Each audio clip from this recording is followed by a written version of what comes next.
worked for a company that let go of 350 people globally.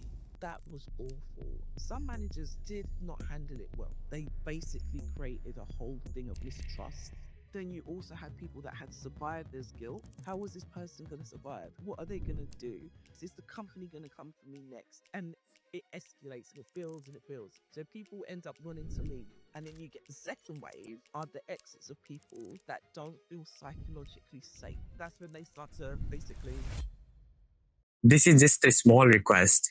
If you are one of the only people to watch this podcast, you have a special power of subscription. Your subscription directly helps us unlock our first $1,000 donation. When we hit 10,000 subscribers, you'll get to vote on which charity receives it. So please subscribe. Your voice truly matters. Okay, we are good to go. Let's kick off the things. HR specialist Simone Powell. Did I spell that right? Yes, Awesome. you did. You said you have worked in HR for like 25 years, right? I've worked in tech in 25 years. I did That's a lot. 20 to 25 years on and off. I've worked in some form of technology. Yeah. So I literally worked for the cloud networks in the early 2000s who brought Wi-Fi when it first launched to the UK.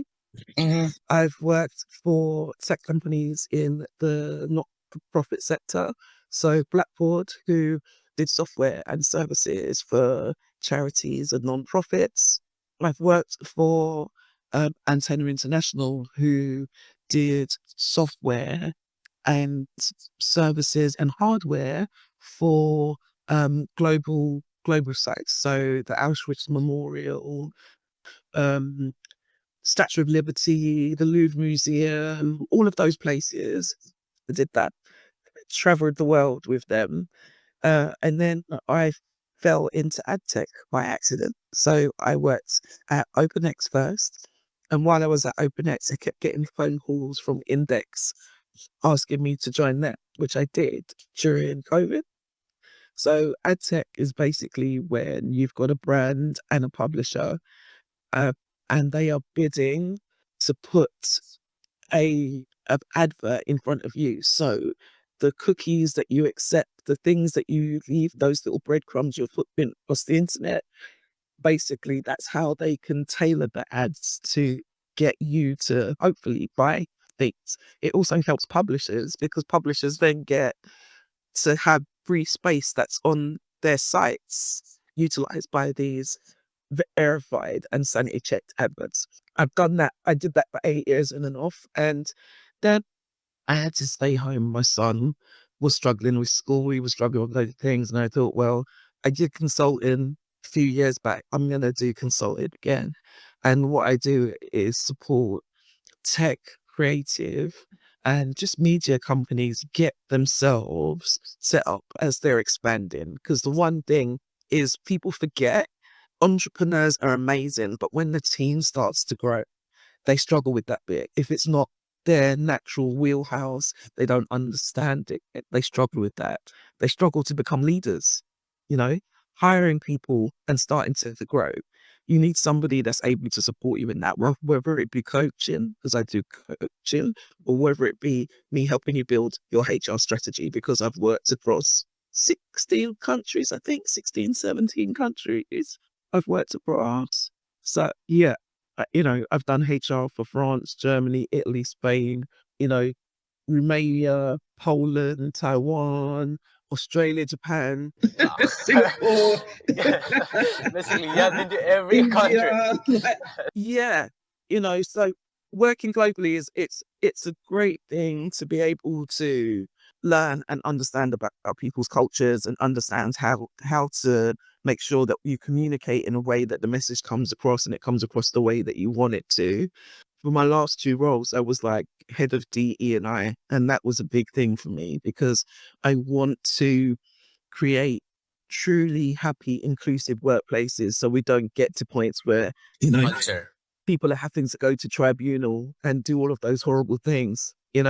So it's about making people understand that actually HR is key. It's like, along with finance, the HR person is key to making your business And my take on HR, like hiring managers and recruiters, is that the team you will hire will work there for like more than a year, more than 2 years. And the thing they have to know is that, okay, if you are hiring someone to work with you, that's like a marriage, right? Basically, you have to stay with them for, I don't know how long will the company run, like 5 years, 10 years. And you have to find the best people for the position. That's it. Like, it's not even finding the best people.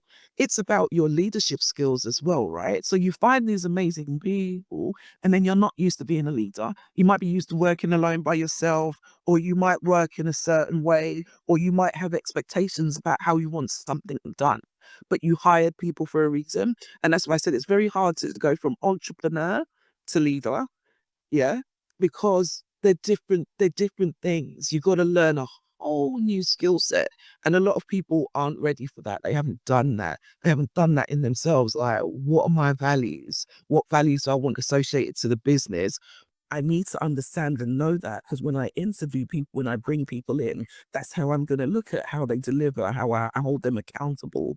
You know, how do I maintain my boundaries whilst I'm at work? How do I realize that people aren't going to be wanting to accept calls at 10 o'clock at night just because I'm thinking about it, because I'm in my founder entrepreneurial brain? Like, and it's those kind of things that you have to do to make people understand as a start founder.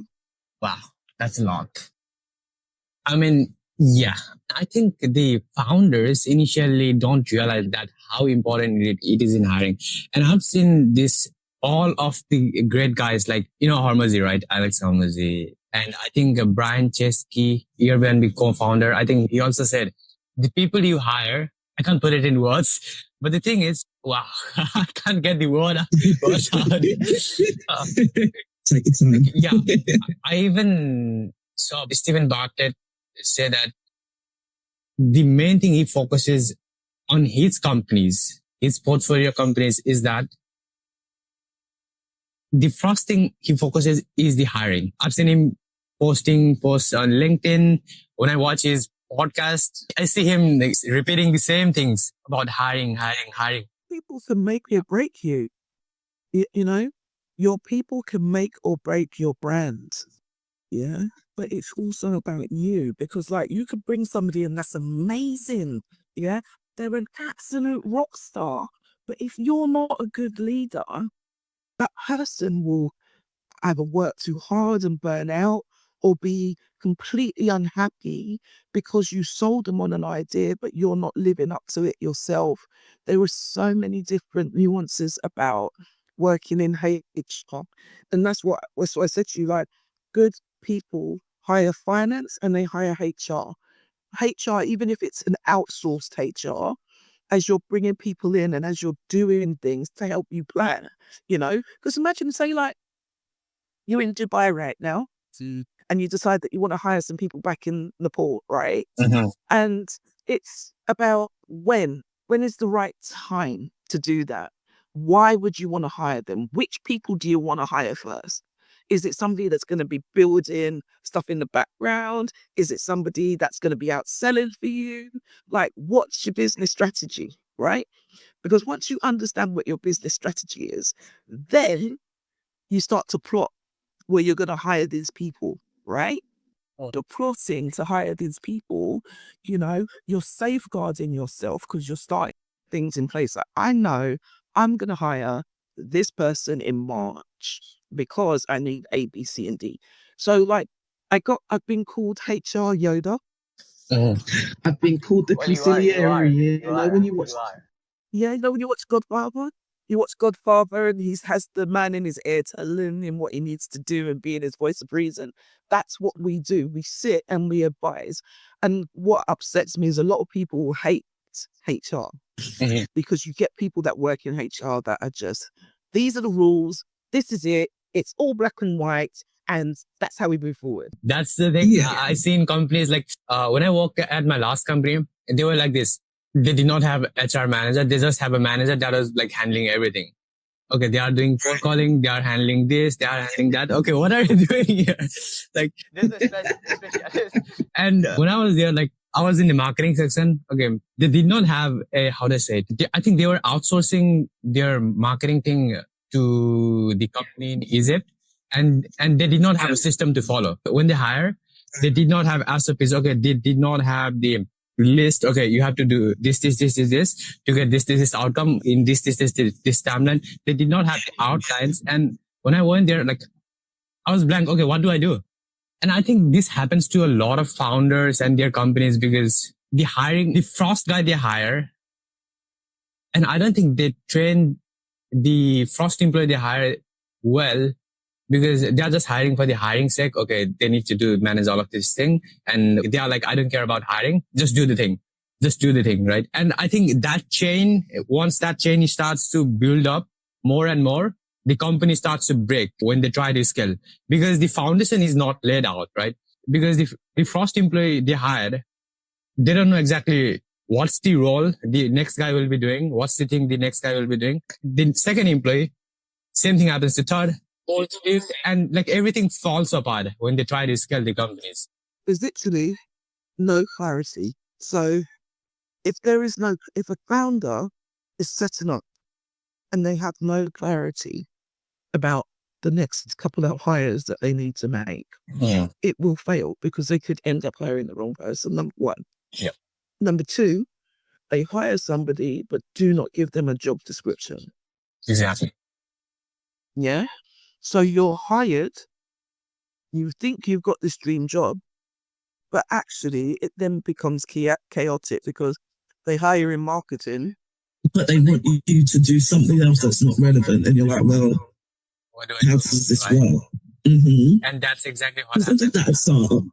When I started in startup, I was the office manager, PA, and they threw me HR tasks to do, because they didn't have a HR person. I did all three. In that startup, I was juggling so many different things. It was chaos, yeah? And it's fine, because you don't mind mucking in and getting your hands dirty. As the business starts to evolve and grow, the role has to change.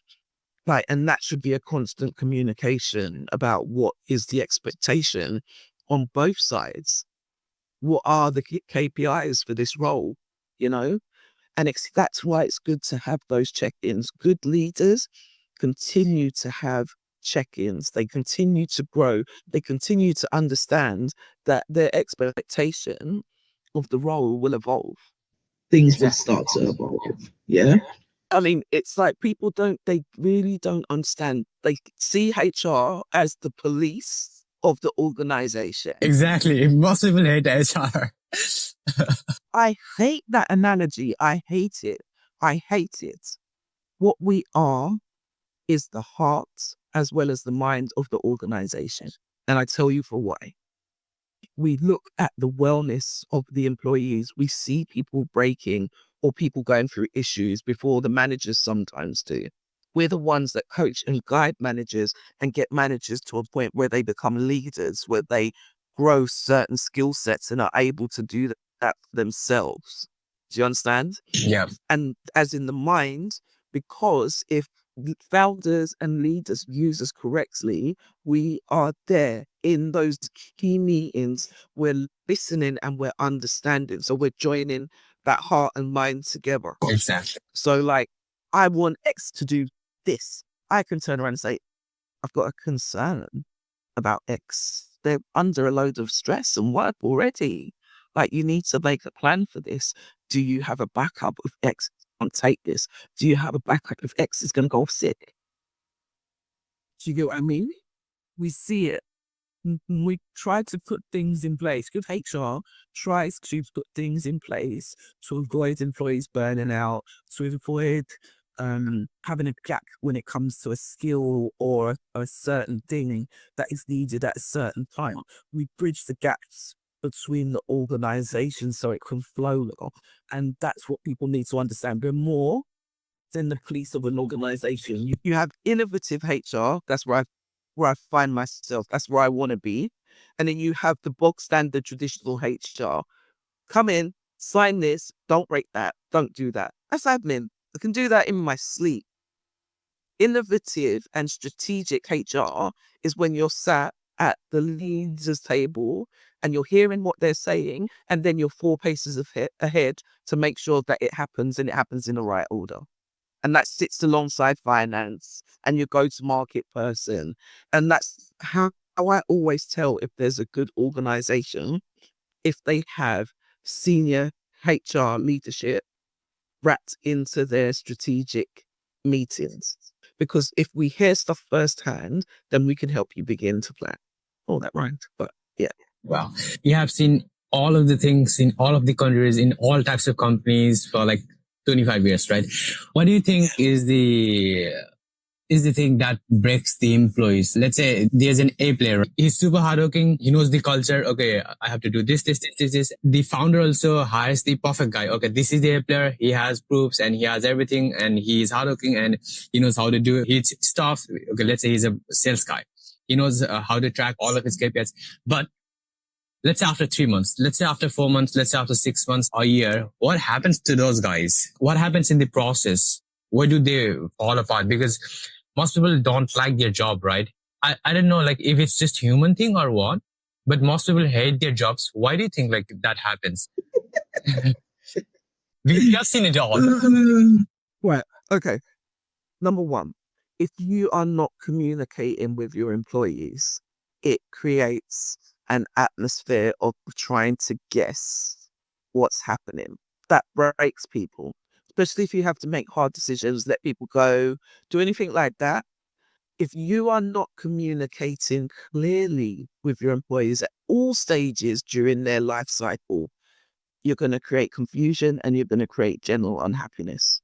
Two, you need to literally always, it wraps into communication again, but it's learning how to listen, like listen to what they're saying, understand what they're saying. Because like, if you're not, then the people on the ground that's selling, say you've got a product, right? You think your product is the best product since sliced bread. The people on the ground are selling the product and they're hearing firsthand from the customers that stuff's not working correctly. So they're coming back and they're trying to tell you and you're like, no, my product is the best thing since sliced bread. I created it. Yeah. So can you imagine if somebody's coming to you with feedback, right? You're not taking that feedback on and they're having to go out and sell or having to deal with customers that are unhappy all the time. How are they going to feel? So getting the feedback from your employees is big. Engagement surveys, product feedback, any of that stuff, big, massive, huge. Then it comes to clarity around the roles. Like you've got to have clarity. Yeah. The worst thing you can have is you join a company thinking that you're doing one thing and then you end up doing something else without it, a clarity. That's, job competencies, that's KPIs and deliverables. That's like, if I do A, B, and C, the next evolution of my career is D. And I know that because there is clear guidelines as to what I need to do to become that next stage of what I want to be. So if you're not doing that and you're not kind of giving them clarity around their roles and where they need to be next, that breaks employees. Then you have management, right? You have leadership and you have management. Managers sometimes they don't speak life into their employees. They don't lead from the front when it comes to certain things. They micromanage, they nitpick, they don't like advocate for employees. Like they will literally throw their own employees under the bus. So they take the rap, even if it might be them that's done something wrong. So you can get really bad managers that break an employee spirit. Yeah. And that happens. And then, like, as I said, there's a difference between a leader and a manager because, I've worked in a company, right, where they were cutting back all costs they were cutting back. But the leaders and managers were like going out on massive drinks vendors. They were flying like business and first class. So like they were telling us that we would get like a 1 or 2% increase. No. They're literally doing these things, right? And I get it because I've had to fly, London to LA and backwards and forwards, like 11 hours or 11 and a half hours in economy seat It's not fun, especially if you've got to get straight off the plane and go to a meeting. You want to be able to work, be comfortable, do whatever. So there was times for it, but not all the time, and not throwing it in people's faces as you're telling them at the same time that we've got to cut back. There needs to be austerity. Make sense? All of those big things can go in. And then then there's that employee wellness piece. So if your expectation is that you work 40 hours a week, but the managers or leaders of the company are making you work close to 60, you're not going to be happy. You're going to burn out, you know? If they don't care about if you have something that's happened. I mean, look, I worked at a company. We had a woman there. Her brother died under very tragic circumstances. Very tragic circumstances. Yeah. The standard for when somebody passes away in most companies, no bereavement leave is like 5 days. But when something horrific happens, there's no guidance, right? So you can't be off 5 days and expect to come back to work and be okay. Do you understand? I went and I sat down. I spoke to the CFO, I spoke to the person's manager, and that rearranged it so that they could get paid and be off for like a month. Even a month is not going to be enough. But doing that and then me checking in on that person, how do you want me to contact you? Would you prefer email or telephone call? Mm-hmm. They let me know. Would you prefer this or that? And it's giving them the options. And then sticking by everything they said. So, but you want me to call you and be on the phone for 30 minutes to check in? I'm going to do that on the day that we set. And I'm going to check with you 20 minutes before to make sure you're still okay to do it. People appreciate it. And I think that's why I said I get really upset when people see HR as the police of an organization. We're not there. I have people that I worked with 10 years ago that still reach out to me for help and advice. People that I've managed that still contact me and who got sent a box of donuts last month just because they were thinking about me and they just wanted, I get messages like, I wish we still worked together. That means I'm a good person. When people reach out and I'm not working for organizations anymore, they want HR advice and they want support because, they don't feel like they're getting it from the current HR person, or HR person doesn't understand. Founders, so the CEO, the founders, whoever is at the top, they should understand the employees. In my case, I put two things in the list, like at the top of the top. First is customers, care about the customers. Second is employees, because customers are the markets, because they give you the money. That's how you run the company. And second is, to run the company, you need efficient people in the back end doing the work, and the work should be high quality. For example, let's say you have a tire, right? The tire of a car. Let's say there are a few knots that needs to be fixed in the tire. If one knot is not working, then you can't run the car, right? Then you can't run the company. If the employees are not well taken care of. And I think most founders, most CEOs miss these things because they just think, okay, I'm the one here. This is my company. I control everything here. Okay, let me do this. This is okay. You go do this. You go do this. They just want to order. And I think there's a difference between boss and leaders. Have you heard about Dan Martell? No? Just go look on YouTube. He has around 2 million subscribers right now. He's growing pretty big. And I think he grew his SaaS company, software company to, I think, $100 million or something, exit in 10 years. And he says, there's a difference between boss and a leader. Boss is like, okay, this is the thing. Just do this thing by tomorrow or you're fired. Right? The leader is, they don't care. Yeah. The leader is, do this thing. What are the problems? Just give me the problems, and we will, not only me, not only you, both of us will together figure this thing out together, right? Well, that's it. As I said, lead from the front. A true leader rocks up. So you can't say to somebody, we've got this massive client problem and it's due for tomorrow, and then we roll out that's at 5:00 and go about your business and go to dinner or do whatever and leave everybody else there working. That's not a good leader. A good leader's sitting down going, right, how do we fix this without breaking anything else and without keeping everybody here till 10:00 at night? How do we partner and work together? and a good leader partners with their employees. It's a big, big thing. Like if you partner with your employees and you trust them, yeah, and you listen, that's what it's about, listening.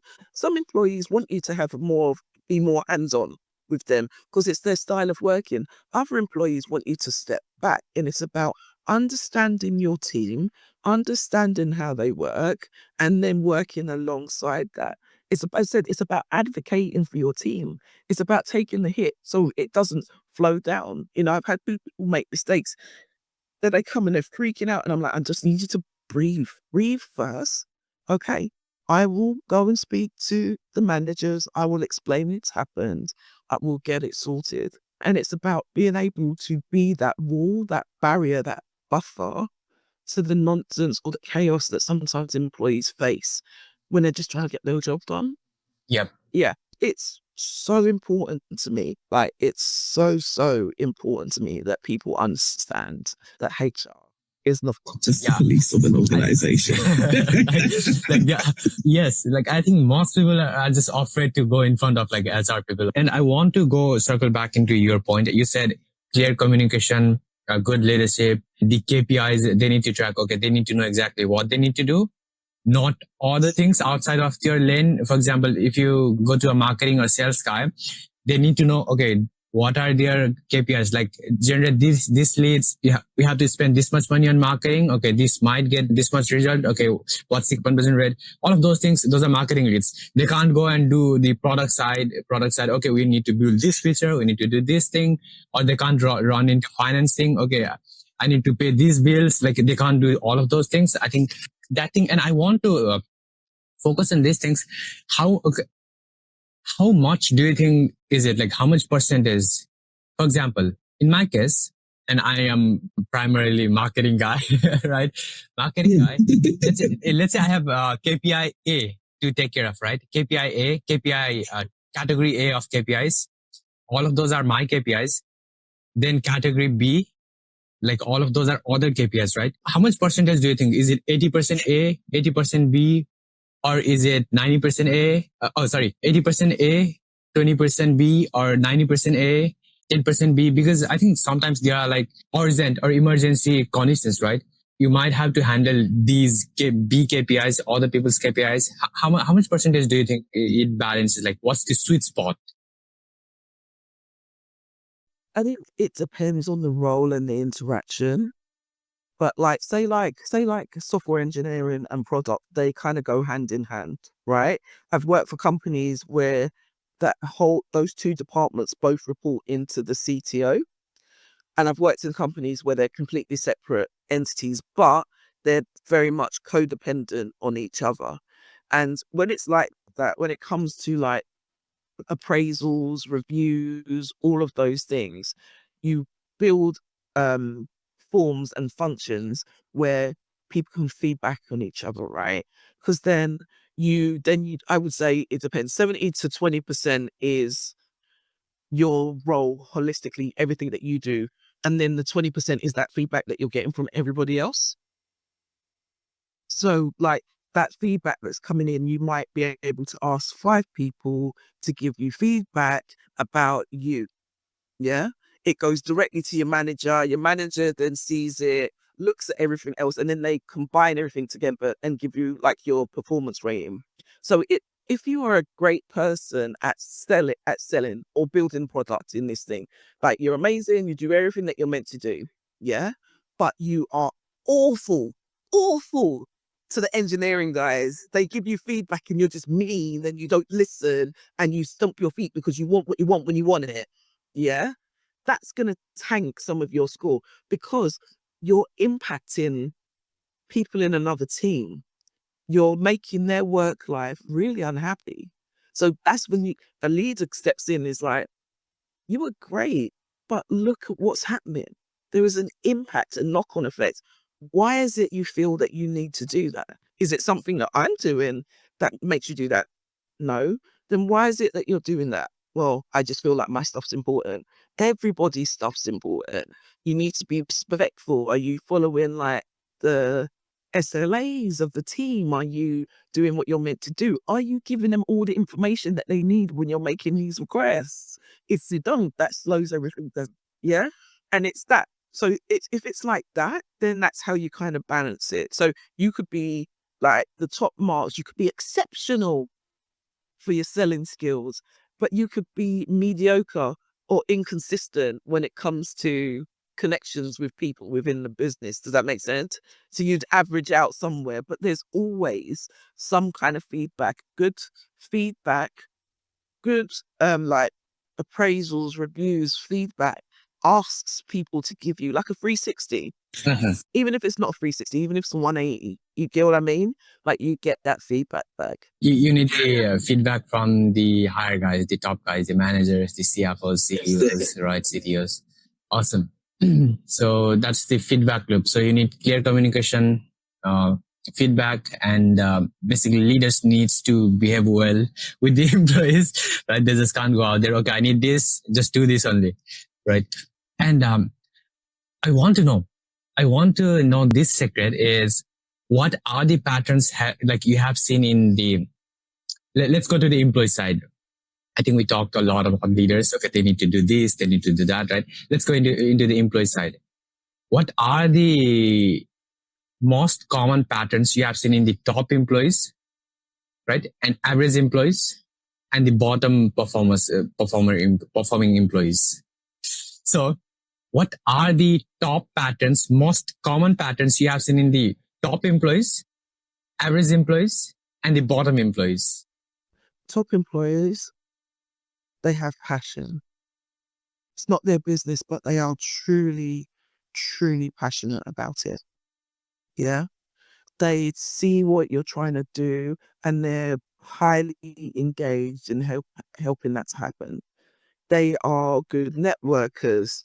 They know what they need to do within their roles to get to the next level because they've asked, they've investigated it. They network within the business. So they're speaking with other teams, they're liaising with people, even if they don't work directly. They're fully understanding everything about the business and everything about how important their role is to the business. Yeah.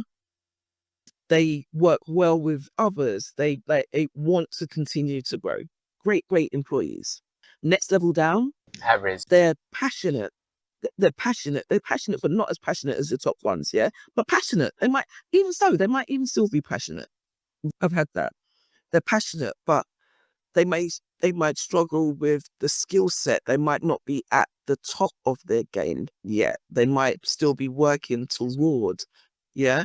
They might have expectations that they should be higher than they are, but they're not delivering to the level that's required yet for them to be able to, the lower ones are the people that they're either completely disengaged, they lack motivation. Sometimes people in lower scores are in the wrong role. Like you can see that they're really struggling in the role that they're in. Yeah.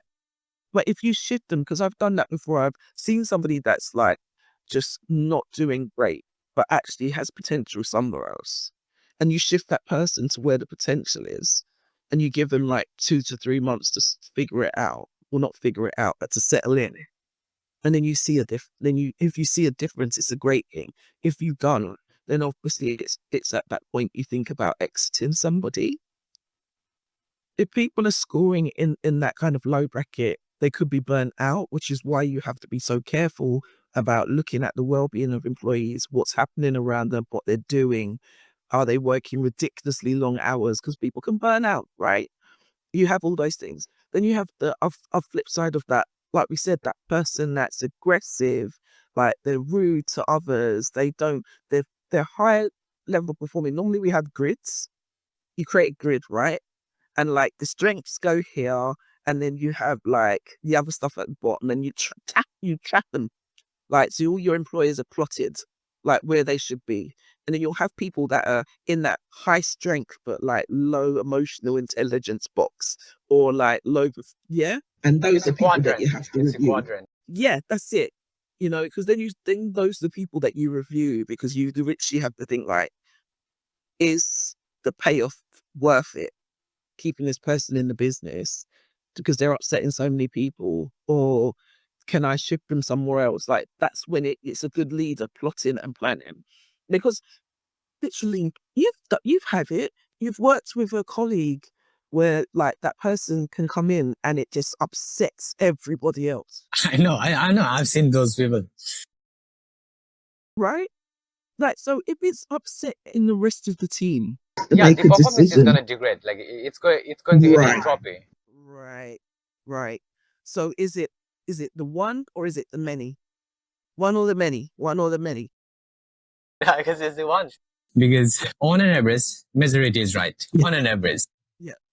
And it's also about literally back to leadership, but like making sure that you're nipping things in the buds. If you're seeing something going on with team members, or you're seeing that there's issues with certain people, you can't let that grow because it ripples, right? That ripple can cause havoc. And it's about getting people to just like mediating, if need be, with somebody like me. You know, what's going on? Why is this happening? And finding out what's the true cause of it and figuring it out, you know? Yeah. But it's like people will be happy. Have you ever heard of Maslow's hierarchy of needs? Yep. I know. It's the triangle. Yeah? Right, the triangle, right? It's that. We're very like easy to figure out, yeah? Obviously it's your your remuneration, your benefits, all of those things, but it's a safe working environment. If employees feel psychologically safe, yeah, they're gonna be happier at work. Yeah.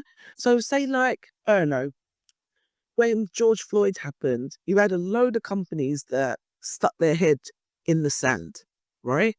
They didn't say anything, they didn't do anything. People came into work and they felt sad and they felt awful and they felt scared. And the companies were saying nothing, which led to psychological safety tanking, which then leads to an employee that's not working properly, that doesn't feel happy because the leaders have said nothing. A lot of leaders say they don't want to be political, and that's why they don't say anything, they don't do anything. But sometimes silence is political, Well, it is. and that can affect employees. That if you lack psychological safety at work, yeah, it's like you don't feel safe enough to speak to leaders, you don't feel safe enough to talk to HR, or you don't feel safe in your role, in your job, that unhappiness will grow. And then what happens is you end up in that lower quadrant. Yeah, exactly. And it ties back to communication and feedback thing and the leadership also.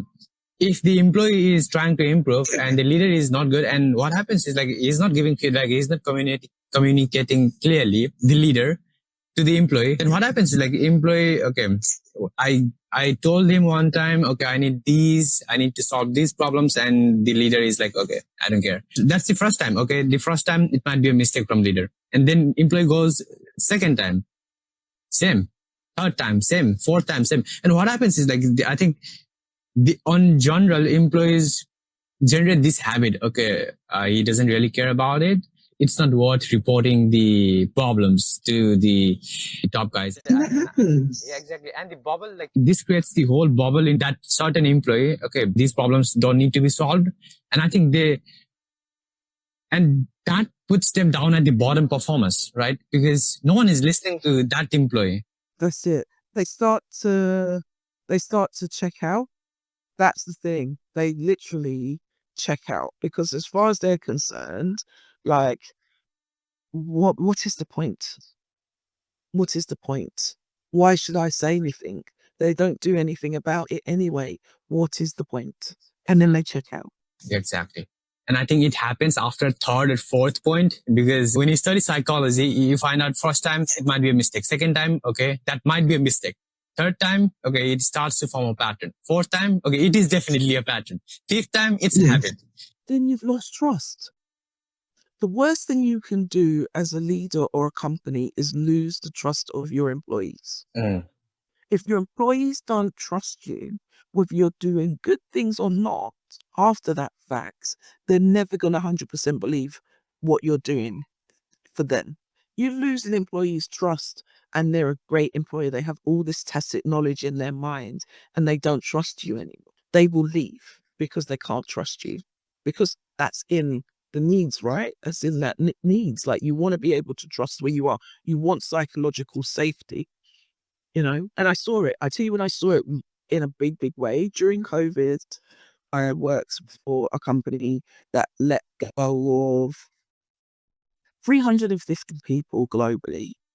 350 people globally, right?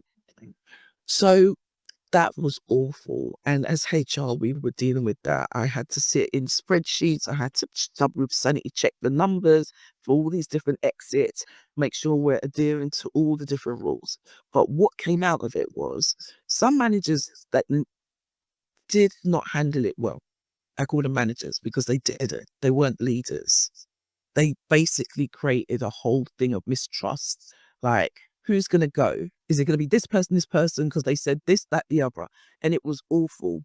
And then what happened after we had everybody leave, those 350 people leave, the people that were left behind didn't trust leadership and didn't trust management. They thought there could be a second wave. They thought that they could be next. We started to see people leave. Yeah. Then you also had people that had survivor's guilt.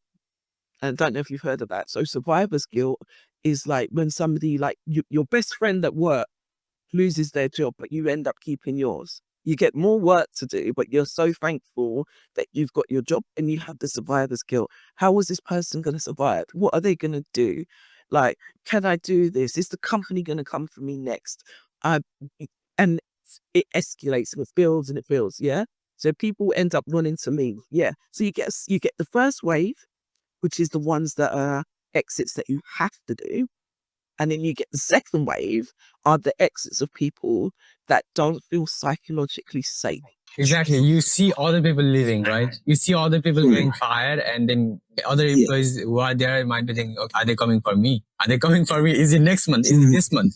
Is it next week? That's it. So that's when they start to basically leave. Yeah, I see. And I've got this funny question. I just got it in my mind. Do HR guys fire other people, right? So again, Most of the time, HR gets all the complaints. Okay, whom should he keep? Whom should he retain? Whom should he get incentive? Whom should he give bonus? Those all things happen through HR, right? Through Agile, you said. Those things happen through lots of review and plan.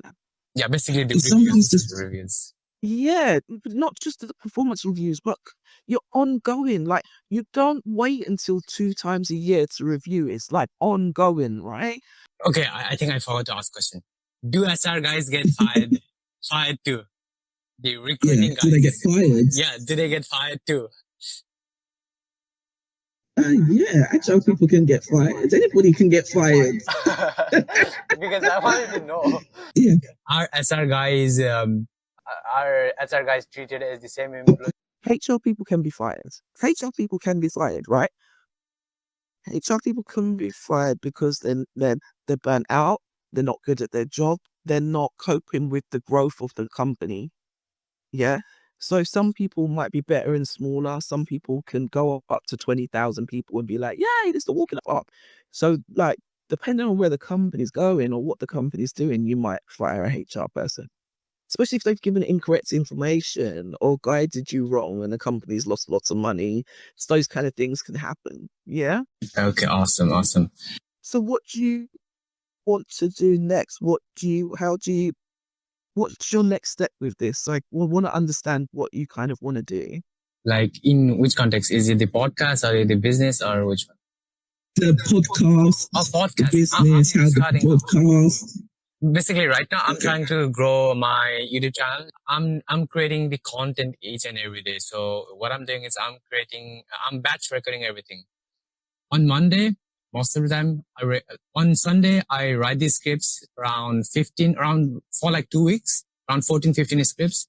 Then I record everything, write everything on Sunday, then record everything on Monday, and Tuesday, Wednesday, like it's editing. Then Wednesday evening, it's like scripting everything, researching, scripting, ideation, Wednesday. Then on Thursday, record and edit. Friday, edit. And then on Saturday, okay, check, review what worked, what did not work, all of those things. Did it align with my goal or not? And then on Sunday, repeat the loop. And basically, that's what's going on in my world. And just repeat the thing. So how do you want us to partner or work together? What's your plan? Because I'm trying to understand what you're trying to do next. Your network can either take you down or your network can elevate you. Your network is your net worth. Now I got this line.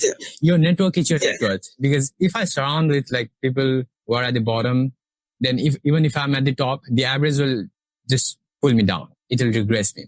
But if I want to go up, then I would like to meet the people at the top, right? And even if I'm at the bottom, the average will immediately put me up there on an average. And that's what I'm trying to grow with this podcast. And I'm reaching out to people, okay, like amazing people, okay, would you want to be on podcast?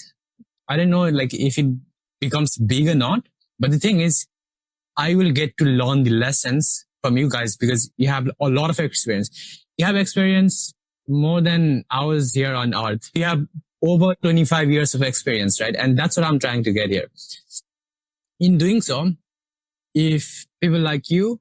So maybe we can figure out how we do this because I launched Take Flight Flight HR on I saw it. LinkedIn, on YouTube. Not really done anything with the YouTube channel. Last question for you. Like, if you could get every job seeker and every hiring manager to do one thing, only one thing, right? Yeah. That determines, okay, if they are going to survive tomorrow or not survive. It's like life and death situation. For like only one thing for every job seeker and every hiring manager or every leader, what would that be? Mm-hmm. Be truthful. There are so many hiring managers that don't have roles or jobs. And they're literally trying to pull people in. They're wasting people's time. And then when it comes to up to people that are candidates, be truthful with your experience. Like, you might not have all of the experience, but you've got the passion. And hiring managers and HR people can see that. I've hired people that don't necessarily have the correct skill set because I can see that they're dedicated and they're passionate to learning, and they will get it. You know, I remember hiring somebody who'd come out of the army. He's come out of the army and nobody was giving him a chance. And we had a cold calling opportunity.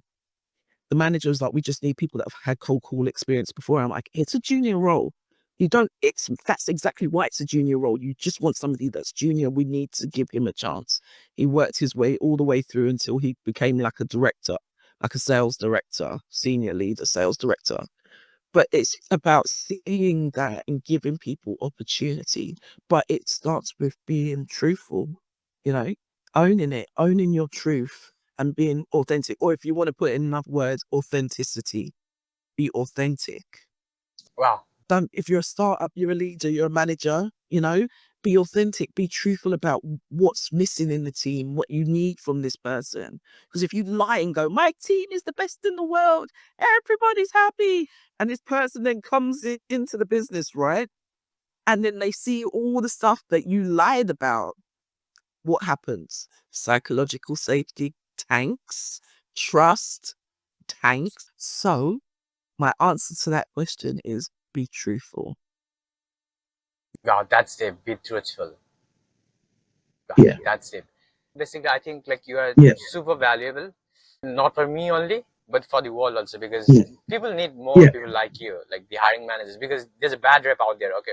Most people think hiring managers are the CIAs, FBIs. Oh, okay, they are coming to get you, right? You are going to get fired by tomorrow.